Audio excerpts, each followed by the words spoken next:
적과 꿀이 흐르는 땅으로 하는 제목으로 우리 은혜를 나누기를 원합니다. 오늘은 우리나라가 주권을 회복하고 일본에서 나라를 찾은 광복 70주년을 기념하는 그런 날이면서도 오늘 우리에게는 주일로 하나님께 영광을 돌리는 날입니다. 이번에 올림픽을 보면서 일본이면 우리는 무조건 이겨야 하는 그런 감정이 우리에게 있습니다. 이번 우리나라는 올림픽에서 16위를 했습니다. 금메달 6개를 땄습니다. 4개가 양궁에서만 땄습니다. 그런데 언론이나 TV나 어느 곳에서도 대대적으로 특필로 기록한다든지 그들의 환영식을 한다든지 하는 뉴스를 들어보지 못했습니다. 그런데 이상하게도 이번 올림픽에서 4위를 한 배구는, 여자 배구는 공항에서 환영식을 하고 뉴스와 TV에서 또 대통령이 감사하다는 전화도 걸고 그런 것을 봤어요. 왜 그런가? 여자 배구가 일본을 이기기 때문에 그렇습니다. 어떻게 하든지 일본만은 이겨야 한다 하는 것이 우리 모두의 가슴 속에 이렇게 심어져 있는 것 같습니다. 왜 이렇습니까? 자유 때문에 그렇습니다. 36년 동안 나라를 잃어버리고 자유를 빼앗겨버리고 주권을 회복하지 못한 식민지 백성이었죠. 말은 안 하지만 종살아는 백성이었습니다. 이걸 보면서 여러분, 우리는 지금 나라의 주권을 회복하고 자유를 얻었다 그러는데 진짜 그럴까? 아직도 우리나라는요, 남북이 갈라져서 전시 상태입니다. 동서가 이념 때문에 첨단하게 갈라져 있습니다. 영남 호남이 하나 될 수 있습니까? 세대 간의 갈등이 너무너무 심각합니다. 보수주의자들은 헌법에 자유민주공화국이다, 꼭 자유라면 해야 된다. 진보주의자들은 자유를 싹 빼버리고 민주공화국이다 이러고 있어요. 지금도 이것 때문에 싸웁니다. 자유를 누리고 있습니까? 세계적으로 한번 보십시오. 지금도 지구촌 곳곳에서는 전쟁 때문에 정말 많은 사람이 지금도 죽고 있습니다. 유엔이 달려들어도 아프리카라든지 중동의 문제를 해결하지 못합니다. 질병 때문에 너무 심각합니다. 질병에 잡혀 있는 것 같습니다. 헤어나지 못합니다. 기근과 자연재해, 북극이 지금 심각해요. 그러면서도 오늘 우리는 자유란 이름을 말하고 있습니다. 사실 지구촌의 굶주림도 아직 해결을 못했어요. 많은 사람들이 지금도 굶주림 때문에 죽어가고 있어요. 하루에 한 끼도 못 먹는 사람들이 너무너무 많습니다. 자유를 찾지 못했습니다. 이것이 오늘 우리의 현실이고 지구촌의 현실인 것 같습니다. 오늘 본문은 여기에 대해서 말하고 있습니다. 진짜 참 자유가 어디인가? 진짜 해방이 뭔가? 오늘 본문은 하나님이 이스라엘 백성들을 애굽에서 탈출시켜서 광야를 거쳐서 적과 꿀이 흐르는 땅으로 인도해 들어가게 하는 과정의 준비 과정을 기록하고 있습니다. 오늘 본문을 보면서 하나님은 그들에게 참 자유를 주시기 위해서 하시는데 무엇부터 시작합니까?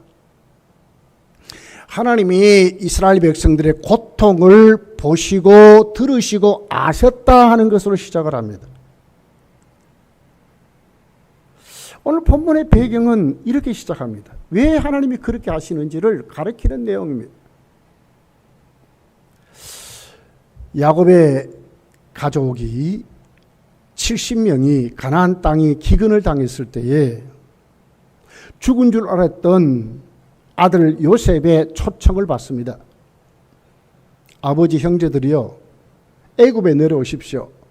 내가 총리 대신이 됐습니다. 여기는 먹을 것 많고 풍족합니다. 기근에 잘 준비되어 있습니다. 곡식도 넘칩니다. 오십시오. 초청을 받고 야곱이 아이고 좋구나 달려간 것이 아니라 하나님께로 나가서 기도합니다. 하나님이 응답을 가지고 받고 난 다음에 애굽 땅으로 내려가게 됩니다. 크게 애굽 땅에서 번성했습니다. 출애굽기 1장 17절, 1장 7절 8절에 이렇게 기록합니다. 이스라엘 자손은 생육하고 불어나 번성하고 매우 강하여 온 땅에 가득하게 되었더라. 그때 문제가 생겼습니다. 8절에 보니까 이렇게 기록합니다. 요셉을 알지 못하는 세왕이 일어나 애굽을 다스리더니 그랬습니다. 요셉이 살아있고 요셉의 영향력이 있을 때는 그래도 재상의 가족으로 대우를 받았습니다. 그런데 문제가 생겼습니다. 이제 요셉을 알지 못하는 새 왕이 일어났습니다. 요셉과 상관없는 왕이다, 그 말 아닙니까? 이스라엘 백성들이 번성해서 강성한 민족이 되니까 애굽 왕이 겁을 내는 거예요. 애굽 사람들이 겁을 내는 거예요. 저 사람들이 저러다가 전쟁을 일으켜가지고 우리나라를 점령한 건 아닐까? 그렇게 해서 어떻게 합니까? 그들을 노예로 삼게 되는 것을 봅니다. 1장 14절에 보면 이렇게 기록합니다. 어려운 노동으로 그들의 생활을 괴롭게 하니 곧 흙 이기기와 벽돌 굽기와 농사의 여러 가지 일이라 그 시키는 일이 모두 엄하였더라. 괴롭을 당하게 됐대요. 노동으로, 학대로, 종살이로 이스라엘 백성은 애굽에 내려가서 제상의 백성이 아니라 이제는 노예로 종살이하는 그런 백성이 되었다고 말씀을 하고 있습니다. 오늘 보면 7절은 이렇게 기록합니다. 이 같은 이스라엘 백성을 하나님이 보셨다는 거예요. 여호와께서 이르시되 내가 애굽에 있는 내 백성의 고통을 분명히 보고 그랬어요. 그들이 그들의 감독자로 말미암아 부르짖음을 듣고 그 근심을 알고 그랬어요. 하나님은 방관자가 아니라 요셉을 알지 못하는 세왕이 일어나가지고 이스라엘 백성들을 학대하고 노동으로 고통을 주고 강성한 민족이 되지 못하도록 하면서 그들을 정말 종살이 시키는 그 생활을 하나님이 어떻게 해요? 가만히 계신 분이 아니라 그들의 고통을 보셨다고 하는 거예요.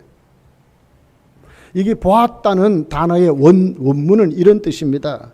꿰뚫어지게 보고 계셨다 이 말입니다. 잠시도 눈을 떼지 않았다 이 말이거든요. 사람은요, 밤에 자야 돼요.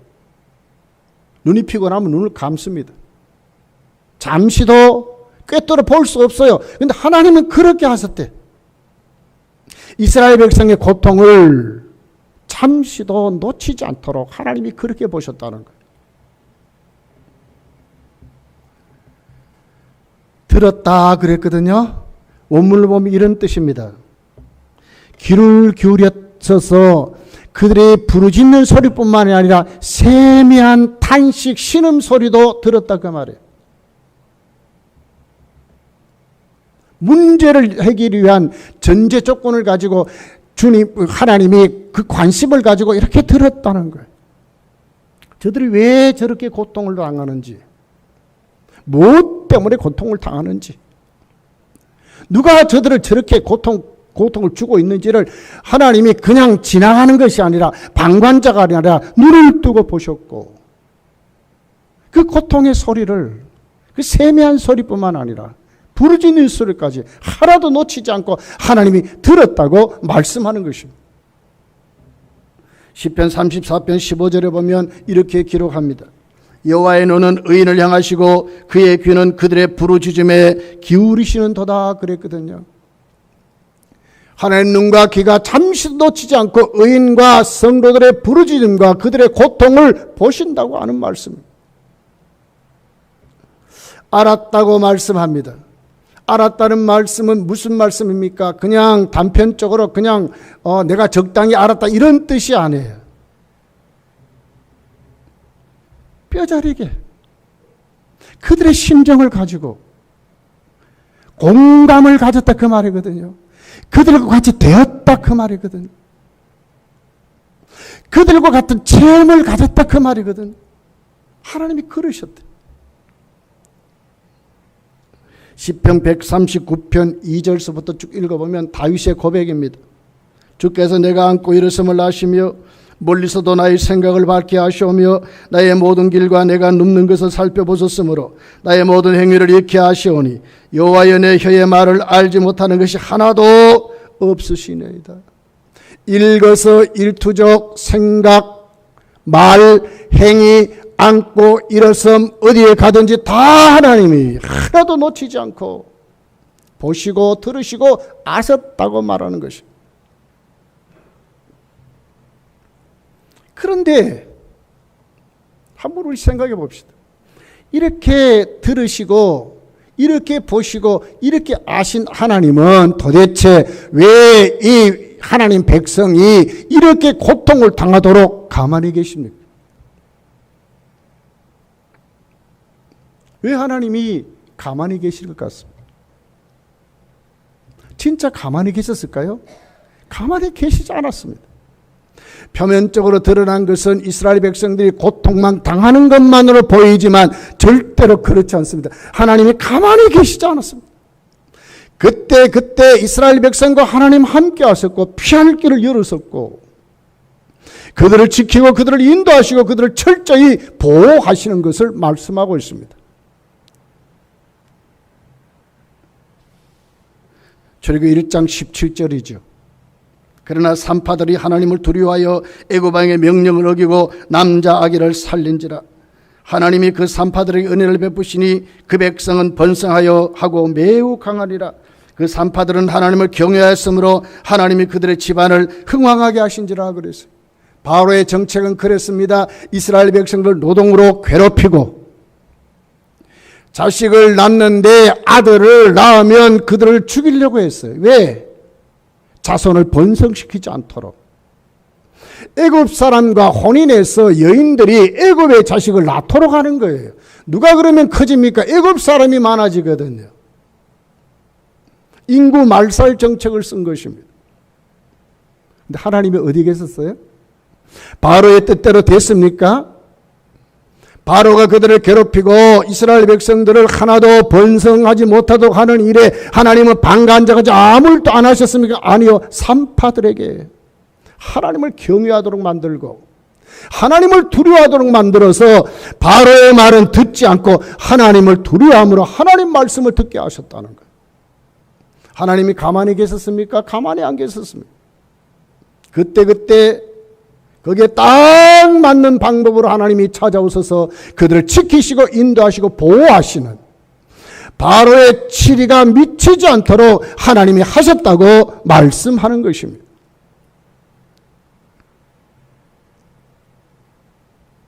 그러니까 바로가 어떻게 합니까? 산파들이 말을 안 들어요. 그러니까 이제는 어떻게 합니까? 아들만 낳으면 다 나일강에 던져가 죽여버리라 이렇게 왕명을 했습니다. 이제 망하게 됐습니다. 근데 어떻게 했습니까? 하나님 모세를 보낸 거예요. 이스라엘을 진짜로 구원할 모세를 보내서 하나님을 준비케 하시는 하나님의 모습을 보는 거예요. 어디로 보냈습니까? 바로의 공주의 자식으로 보내는 거예요. 하나님 멋있는 작품 아닙니까? 바로도 깜짝 속지요. 하나님의 방법에. 유대인인 줄 알고 만약에 그랬다면 여러분 양자로 바로가 허락했겠습니까? 아닌 그렇지 않죠. 그런데 공주의 마음이 확 쏟아버리신 거예요. 하나님이 그렇게 만들어버린 거예요. 왕자로 키워졌습니다. 그리고는 이스라엘을 구원할 하나님의 사람을 하나님이 준비해서 하나님이 함께 하신 것을 보게 되는 것입니다. 또 어떻게 하나님이 하십니까? 진짜 개입할 때가 되면 하나님이 개입하시는 것을 보게 돼요. 9절이죠. 이렇게 기록합니다. 이제 가라. 이스라엘 자손이 부르짖음이 내게 달하고 애굽 사람이 그들을 괴롭히는 학대도 내가 보았으니 그랬거든요.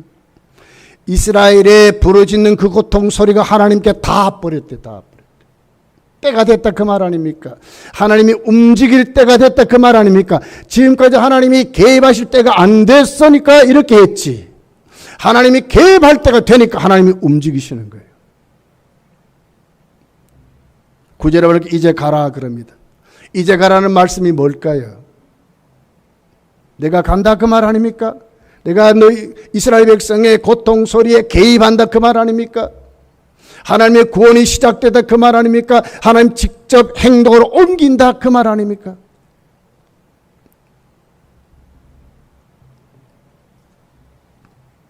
여기 다라고 하는 닿았다는 원문의 뜻은요, 들어가다, 입장하다, 들어갔다 하는 말이에요. 이스라엘 민족의 그 고통의 부르짖음이 하나님 문에 싹 들어가 버린 거예요. 이건 뭘 얘기하죠?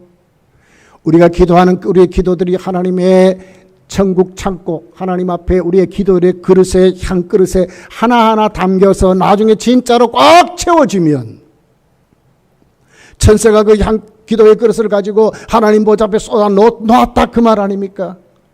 하나님께 들어갔다 그 말입니다. 그들의 부르짖음이 하나님께 들어가니까 하나님이 개입하셨다 이렇게 말씀을 하는 것입니다. 하나님이 방관자입니까? 절대로 그렇지 않습니다. 우리는 대개 하나님을 섬기고 우리에게 어려움이 오고 우리에게 고통이 오면 대개 우리 편에서 자꾸 해석을 해요. 하나님 어디 계십니까? 이렇게 나는 힘들고 어려운데 하나님 왜 내 형편을 돌아보지 않습니까? 우리가 이럴 수 있어요. 제자들 같이 우리가 죽게 됐는데 주여 왜 주무시고 계십니까? 이럴 수 있다고. 무엇입니까 도대체? 믿음 없기 때문에 그러거든요. 하나님이 내 인생에 개입하실 때가 되면 개입하시고, 하나님이 내가 힘들고 어려울 때 피할 길도 열어주시고, 그때 하나님 나에게 새 힘을 주시고 나로 하여금 다시 하나님이 새롭게 하신 역사를 일으키시는데 날마다 우리는 어떻게 해요? 믿음 없어서. 하나님 어디 계십니까? 이럴 때가 많다는 거예요. 우리 하나님은 어떤 분입니까? 내 인생에 개입하시는데 하나님은 어떻게 해요? 나의 모든 형편, 나의 모든 삶을 보시고 나의 부르짖음을 들으시고 때가 되면 개입하셔서 하나님이 다 하셨기 때문에 하나님이 나를 통하여 일하신다고 말씀하는 것입니다. 코로나 상황이 힘들고 어렵습니다. 한국에 진짜로 힘들고 어렵습니다.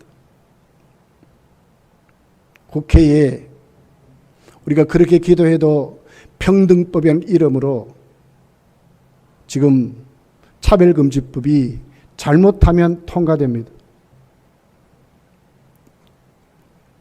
가정 자유기본법이라는 이름으로 또 다른 법을 만들어서 또 올렸습니다.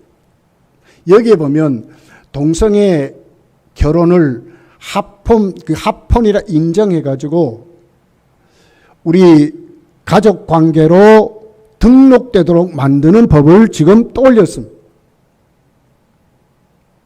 한국교회는 불이나게 기도하고 있습니다. 한국교회는 반대하고 있습니다. 잘못하면 하나님 어디 계십니까? 이럴 수도 있습니다.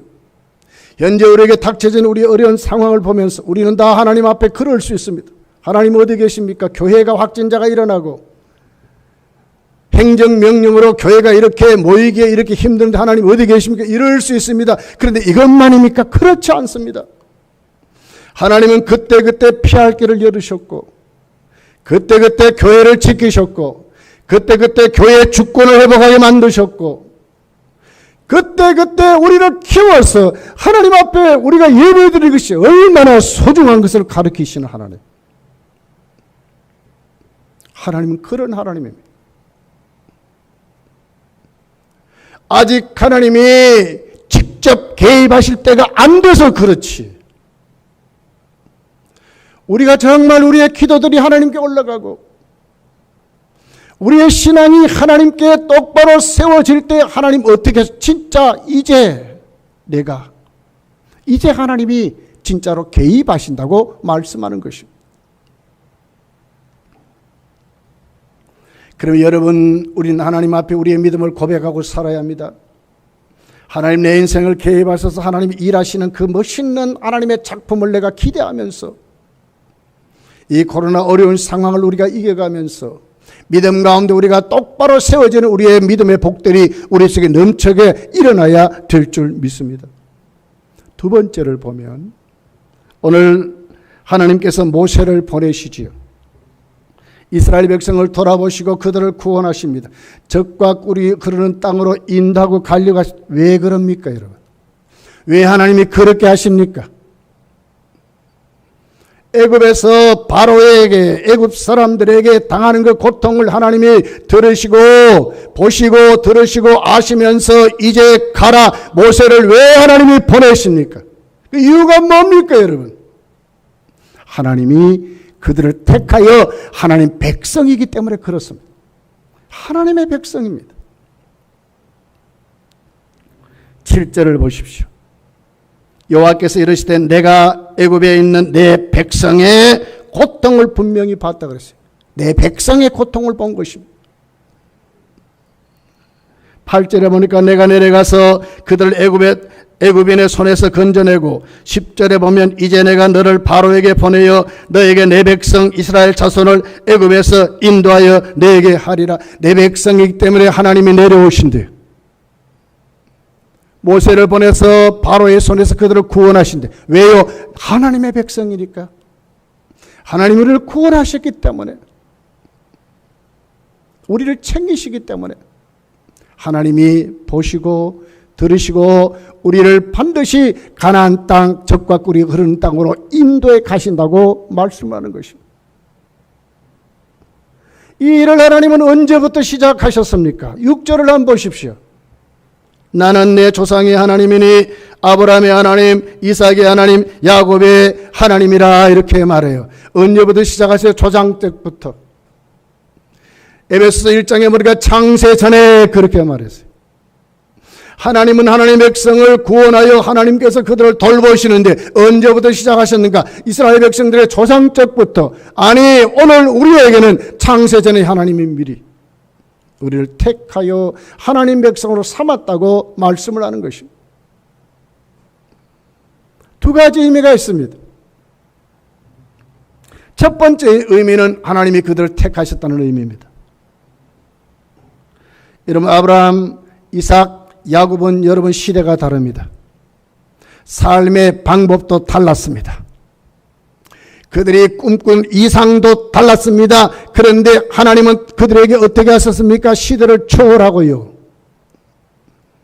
삶의 방법도 초월하시고요.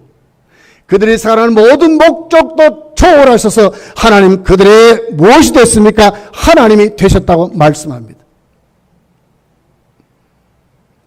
조건과 상관없이, 시대와 상관없이, 그들이 살아가는 삶과 상관없이 하나님은 그들을 택하셨다고 말씀합니다.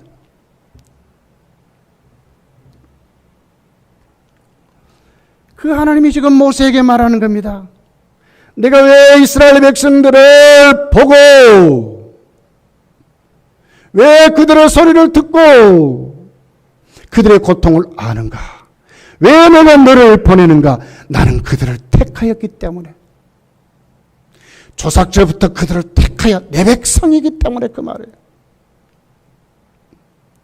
하나님 왜 우리의 코로나 이 상황에서도 우리를 왜 이렇게 오늘 주일날 하나님께 나와 예배드리게 하시고 하나님 백성으로 오늘 또 우리를 세우셨습니까? 하나님 우리를 택했기 때문에 그렇습니다. 예수님이 이렇게 말씀했습니다. 마태복음 22장 32절에 보니까 이렇게 기록합니다. 나는 아브라함의 하나님이요 이삭의 하나님이요 야곱의 하나님이라 하신 것을 읽지 못하였느냐.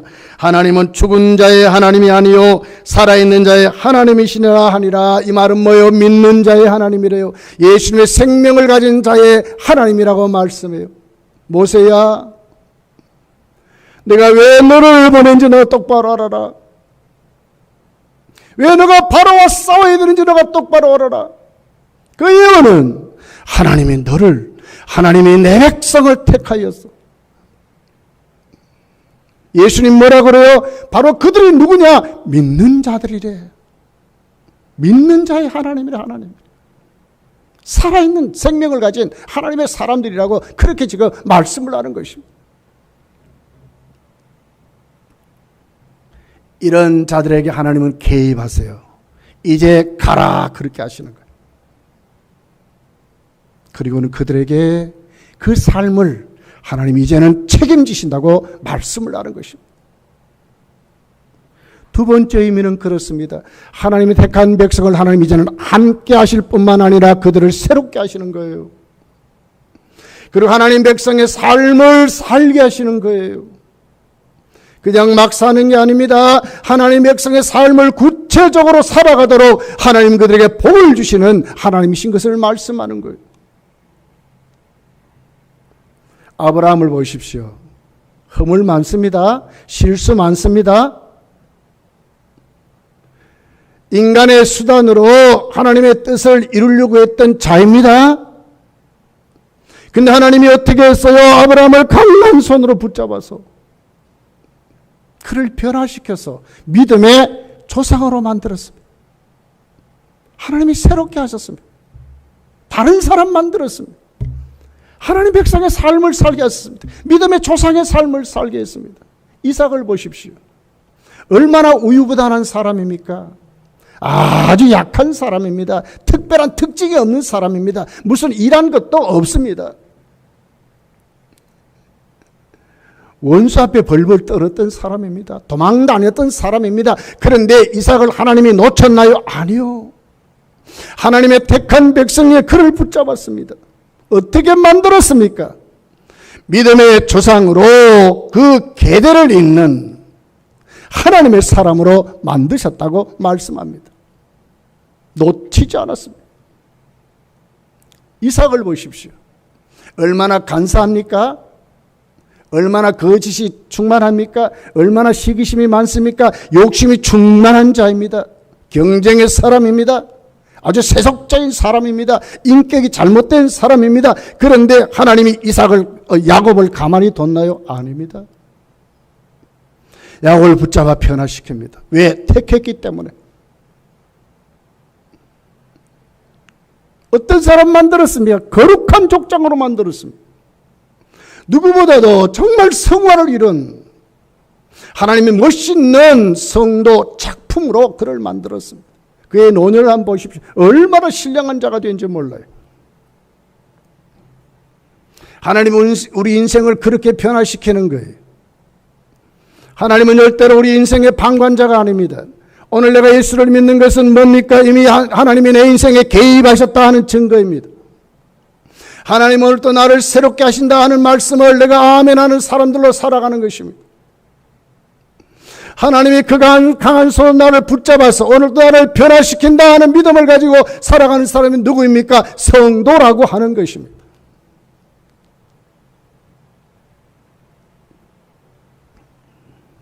우리는 너무나 사실 보잘것없지요.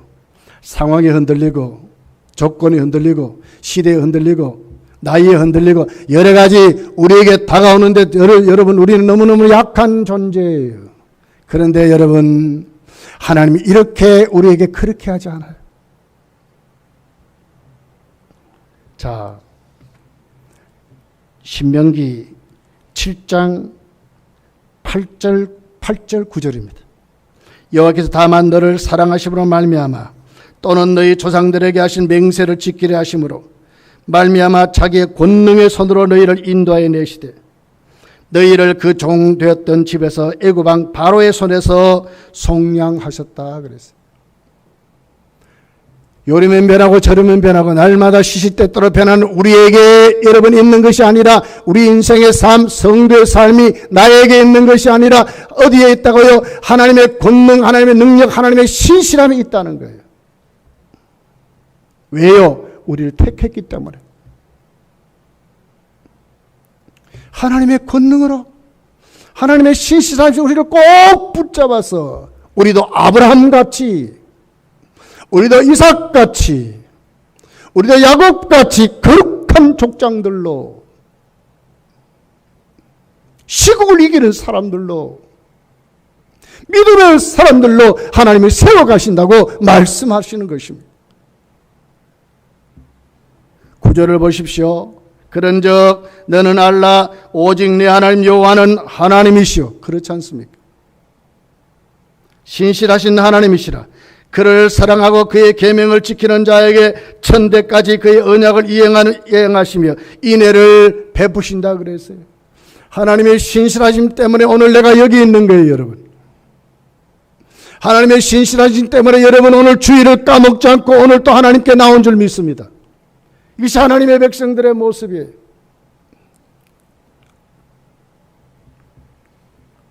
여기에 하나님의 구속의 사랑이 있는 거예요. 아들까지 주신 그 하나님의 구속의 사랑이에요. 모세를 보내시듯이 예수 그리스도를 보내시는 하나님의 구속의 사랑이 우리에게 있는 거예요. 안 새로워지겠습니까? 하나님 백성으로 못 산다고요? 아니지요.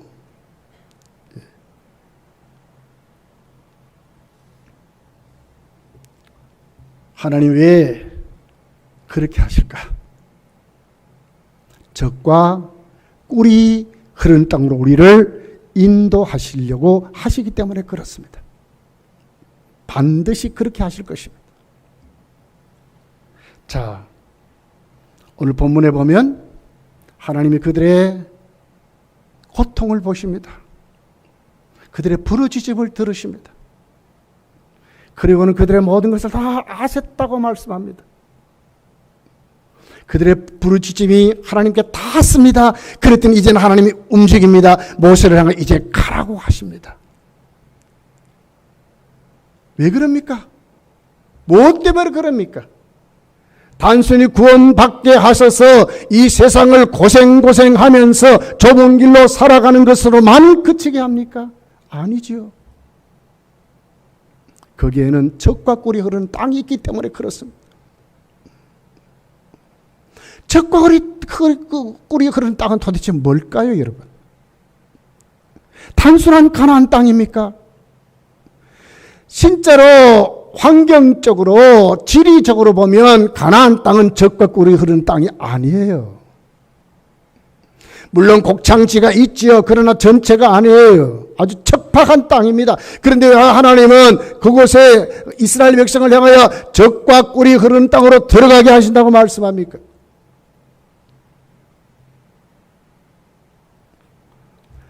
이스라엘 백성들은 애굽에서 나와서 광야 40년을 거칩니다. 이것만 보면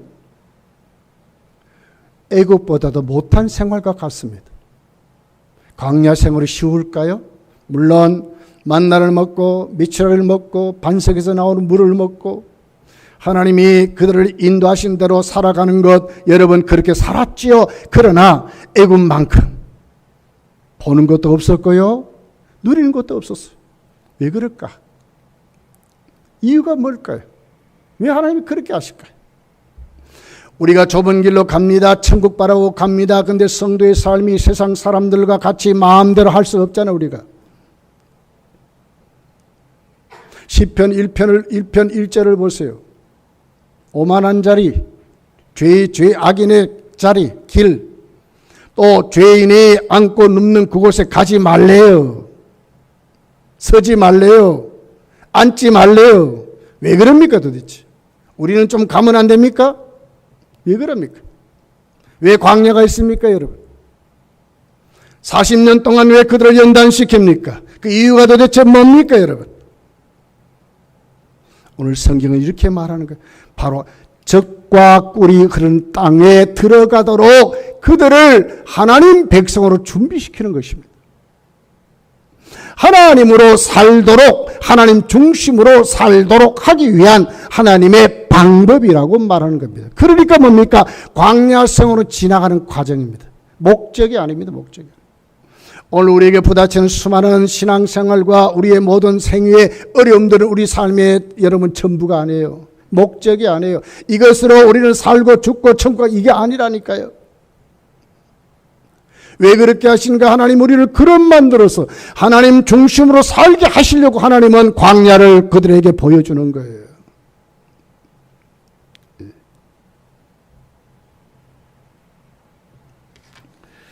신명기 8장입니다. 이렇게 기록하죠. 1절부터 4절이 이렇게 기록해요. 내가 오늘 명하는 모든 명령을 너희는 지켜 행하라. 그리하면 너희가 살고 번성하고 여호와께서 너희 조상들에게 맹세하신 땅에 들어가서 그것을 차지하리라. 네 하나님 여호와께서 이 40년 동안에 네게 광야길을 걷게 하신 것을 기억하라. 이는 너를 낮추시며 너를 시험하사 내 마음이 어떠한지 그 명령을 지키는지 지키지 않는지 알려 하심이라. 너를 낮추시며 너를 줄이게 하시며 또 너를 알지 못하며 내 조상들도 알지 못하던 만나를 네게 먹이신 것은 사람이 떡으로만 사는 것이 아니요 하나님 여호와의 입에서 나오는 모든 말씀으로 사는 줄을 네가 알게 하려 하심이라. 이 40년 동안에 내 의복이 헤어지지 아니하였고 네 발이 부르트지 아니하였느니라. 뭡니까? 광야이지만 하나님과 더불어 살면 그들은 살았다고 하는 거예요. 광야를 이겼다고 하는 거예요. 하나님이 계시면 그들은 하나님 중심으로 살면 광야가 광야가 아니라는 거죠. 가나안 땅에 들어갔을 때 그들 하나님을 어떻게 살려가며 하나님 중심으로 살게 하기 위한 방법이었어요. 적과 꿀이 흐르는 것이 무엇입니까, 여러분? 우리 인생의 참 자유가 도대체 뭡니까? 진짜 광복이 뭡니까? 자유 하는데 세상 정치가 자유를 줍니까? 국제사회가 우리를 자유를 줍니까? 우리 현실이 우리에게 자유를 줍니까? 아니에요. 경제가 발달하고요. 우리 삶이 더 풍족해지니까 오히려 더 우리는 불편해요. 더 다툼이 많아요. 참 자유가 아닙니다. 참 자유가 뭡니까? 적과 꿀이 흐르는 땅입니다. 적과 꿀이 흐르는 땅이 뭡니까? 하나님 중심으로 살아가는 것입니다. 성도가 하나님 중심으로 살아가면 광야도 광야가 아닌 거예요. 하나님 중심으로 살아가면 우리 삶이 어떻게 됩니까? 진짜 척박한 가나안 땅이 적과 꿀이 흐르는 땅이 되는 거예요. 참 자유는 여기에 있습니다. 성도가 하나님 중심으로 살아갈 때, 성도가 오늘 또 하나님 내 삶을 보시고 내 부르짖음을 들으시고 내 모든 형편을 아시는 그 하나님 앞에 내 삶이 쏟아져 그 하나님께 붙들려면 오늘 하나님은 나를 어떻게 아브라함같이, 이삭같이, 야곱같이, 모세야, 모세 인생에 개입하여서 하나님의 모세를 쓰셨듯이 하나님 지금도 우리를 쓰신다고 말씀하는 것입니다.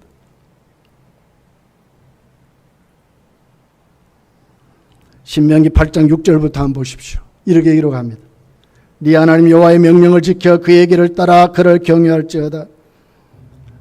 네 하나님 여호와께서 너를 아름다운 땅에 이르게 하시나니 그곳은 골짜기든지 산지든지 시내와 분천과 샘이 흐르고, 그것이 골짜기든지 산지든지 뭐가 흐른다고요? 시내와 분천과 샘이 흐르고 밀과 보리의 소산지요 포도와 무화과와 석류와 감람나무와 꿀의 소산지라. 어디요? 골짜기와 산지도 괜찮다고 하는 말이에요. 하나님이 들여보내는 그곳은 그렇다는 거예요. 하나님 중심의 삶은 그렇다는 거예요. 하나님 오늘도 이끄시는 삶은 그렇다는 거예요. 우리에게 적과 우리 끓은 땅은 그렇다고 지금 말씀하는 거예요. 네가 먹을 것이 모자람이 없고 이게 아무 부족함이 없는 땅이며 그들의 그 땅의 돌은 철이요 산에서는 동을 캘 것이라. 네가 먹어서 배부르고 네 하나님 여호와께서 옥토를 네게 주셨으므로 말미암아 그를 찬송하리라 그러거든요.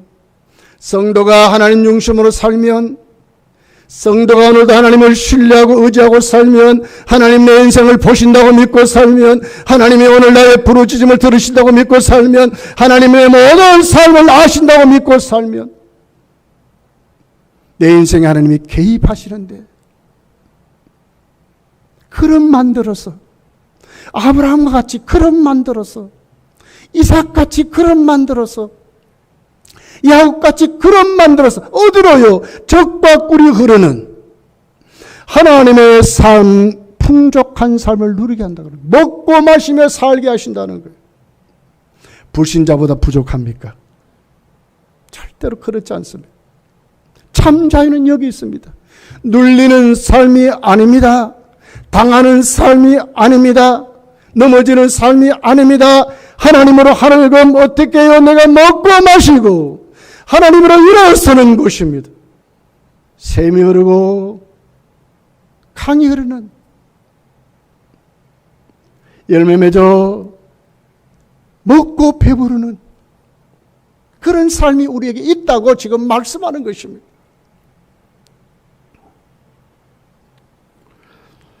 자, 오늘 본문 9절부터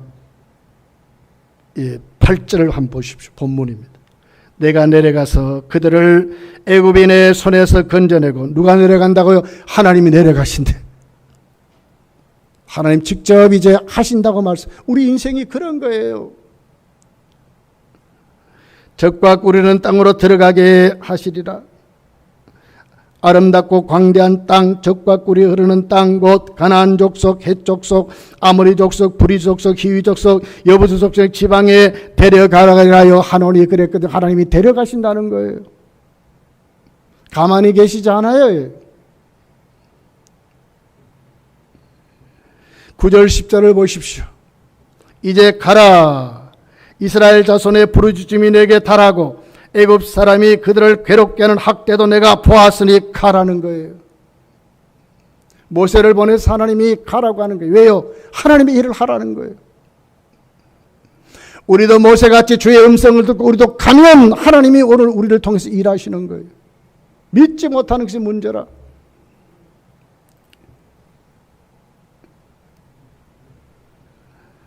자, 12절을 보십시오. 우리만 그렇게 가고 있습니까? 아니요. 우리에게는 동지들이 있어요. 우리 주위에 널려져 있는 하나님의 사람들이 함께 가요. 새 힘을 내셔야 돼. 하나님이 이르시되 내가 반드시 너와 함께 있으리라. 네가 그 백성을 인도하여 애굽에서 인도해 낸 후에 너희가 이 산에서도 하나님을 섬기리니 이것이 내가 너를 보낸 증거니라 그러거든요. 하나님이 함께 하신대. 하나님이 함께 하신대. 내 혼자 가는 길이 아니라 하나님이 함께 하신대. 14절부터 보십시오. 아무것도 영향을 받지 않는 하나님이 오늘 또 우리에게 가라고 하시면서 오늘 하나님 우리와 함께 하시는 거예요. 어떤 하나님? 아무것도 영향받지 전능하신 하나님. 하나님이 모세에게 이르시되 나는 스스로 있는 자니라. 또 이르시되 너는 이스라엘 자손에게 이같이 이르시기를 스스로 있는 자가 나를 너에게 보내시다 하라. 하나님이 또 모세에게 이르시되 너는 이스라엘 자손에게 이같이 이르기를 너희 조상의 하나님 여호와 곧 아브라함의 하나님 이삭의 하나님 야곱의 하나님께서 나를 너희에게 보내시다 하라. 이는 나의 영원한 이름이요 대대로 기억할 나의 칭언이라. 성도가 하나님 앞에 오늘 또 하나님의 보내심을 받아 살아가는 그 길에는 누가 보내셔요? 하나님이 보내시면서 우리로 하여금 표를 딱 찍어서 보내는 거예요. 스스로 계신 그 하나님이 우리를 보냈다고 세상 앞에 담대히 보여주게 살게 하는 거예요. 망하지 않습니다, 여러분. 성도가 실패하지 않습니다. 문제는 뭡니까? 하나님 중심으로 살지 않아서 그래요. 하나님이 내 인생에 개입하셔서 나와 함께 하심으로 적과 꿀이 흐르는 땅을 나에게 주시는데 내가 하나님 중심으로 살지 아니하니까 하나님이 날마다 어떻게 우리를 잡고 하나님의 사람으로 살게 하시려고 하시는 거예요.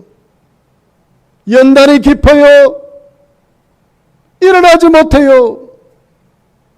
어디에 돌아와야 돼요? 하나님 중심으로 돌아오셔야 돼요. 여기에 참 자유가 있어요. 여기에 성도의 해방이 있어요. 여기에 진짜 광복절이 있는 거예요. 18절을 보십시오. 그들이 내 말을 들으리니 네 말을 들으리니 너는 그들의 장로들과 함께 애굽 왕에게 이르기를 히브리 사람의 하나님 여호와께서 우리에게 임하셨은즉 우리가 우리 하나님 여호와께 제사를 드리라 하오니 사흘 길쭉 광야로 가도록 허락하소서 하라 그랬어요. 누가 있어요? 함께한 동지가 있는 거예요. 교회 공동체가 있어요. 나만 이렇게 사는 게 아니에요, 여러분. 엘리야 시대에 7,000명을 남겨두었듯이 혼란 많은 세상, 지금도 안티 세력이 이렇게 충만한 세상, 믿는 자를 찾아보기 힘든 이 시대에 오늘도 믿는 자들이 널려 있어요. 널려 우리 주위에. 내 혼자 안 간다니까요. 외롭고 고독한 길이 아니요. 우리와 함께하는 성도가 넘치는 하나님, 오늘 내 주위에다가 하나님의 사람들을 널려지게 하셔서 함께 가게 하시는 거예요. 하나님 중심으로 살아가십시오. 교회 중심으로 살아가십시오. 말씀 붙잡고 살아가십시오. 거기에 적과 꿀이 흐르는 가나안이 있습니다. 가나안이 있습니다. 말씀을 맺어 보겠습니다. 성도의 광복절은 어디입니까, 여러분? 하나님 중심으로 살아가는 것입니다. 하나님 오늘 나를 보십니다, 여러분. 믿으시기를 예수님 축복합니다. 하나님 나를 보세요. 나의 부르짖음을 들으세요. 아직도 안 채워져 그렇지. 하나님 나의 부르짖음을 들으세요. 그리고 다 아세요. 다 아세요. 그리고 내 인생에 개입하세요. 믿으시기를 예수님 축복합니다. 어떻게 만드세요? 아브라함같이, 이삭같이, 야곱같이 우리를 만드세요. 어떻게 살아가야 돼요? 하나님 중심으로 살아가셔야 돼요. 여기에 적과 꿀이 흐르는 땅이 있습니다. 우리 모두 다 적과 흐르는 땅으로 여러분 누리시면서 참자유를 누릴 수 있는 믿음의 사람들을 힘있게 일어나시기를 예수님 축복합니다. 기도하겠습니다.